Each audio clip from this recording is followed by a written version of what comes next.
YCP అధికారంలోకి వచ్చిన 2 నెలల్లోనే మెడికల్ కాలేజీలు తీసుకున్న వాళ్లంతా జైలులో ఉంటారని వైసీపీ అధినేత జగన్ వార్నింగ్ ఇచ్చారు.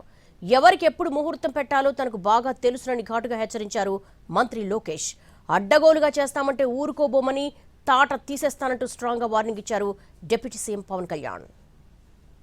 రేపొద్దున మనం ఇన్ని ప్రయత్నాలు చేసిన తర్వాత కూడా ఎక్కడన్నా కూడా చంద్రబాబు నాయుడు వినకుండా దీనికి ముందుకు తీసుకొని పోతే మాత్రం ఆ తర్వాత కాలేజీలు తీసుకున్నోడిని మాత్రం మనం అధికారంలోకి వచ్చిన వెంటనే 2 నెలలు జరగక మునిపే అందరు జైళ్ళల్లో ఉంటారు.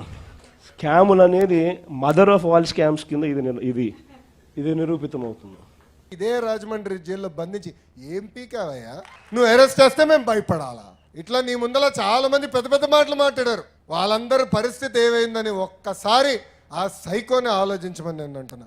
అంతేగాని ఈ మధ్యన చూస్తున్నా రప్పరప్ప అంటే ఏంటి రప్పరప్ప, 2 రప్పరప్ప మేము బీకుతాం.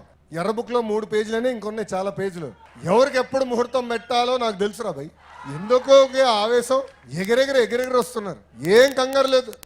చట్టాన్ని కానీ మీరు ఉల్లంఘిస్తే నేను ఎవరిని వదిలిపెట్టాను, ఈ కూటమి ప్రభుత్వం వదిలిపెట్టాను. మేమేం మాటలా గుర్తుపెట్టుకోండి, అలా బెదిరించే సమూహం ఎవరైనా సరే, పవన్ కళ్యాణ్కి అధికారం ఉన్నా అధికారం లేకపోయినా పవన్ కళ్యాణ్ ఎప్పుడు పవన్ కళ్యాణ్ లాగే ఉంటాడు. భయపడడం ఏదైనా మాట్లాడితే అధికారులు కూడా భయపడుతున్నారు. ఎందుకు భయపడుతున్నారంటే చెవుల్లో చెప్తారు, అదే సార్ వాళ్ళ వెనక చాలా మంది రౌడీలు ఉంటారండి, కిరాయి హంతకులు ఉంటారంటే. మీకు కరెక్ట్ గా యోగి ఆదిత్యనాథ్ లాంటి ట్రీట్మెంట్ కనుక ఒక్కొక్కడికి ఇస్తే, ఒక్కొక్కడికి రౌడీజం అంటే కాలు కీలు తీసి మడత పెట్టి కింద కూర్చోపెడితే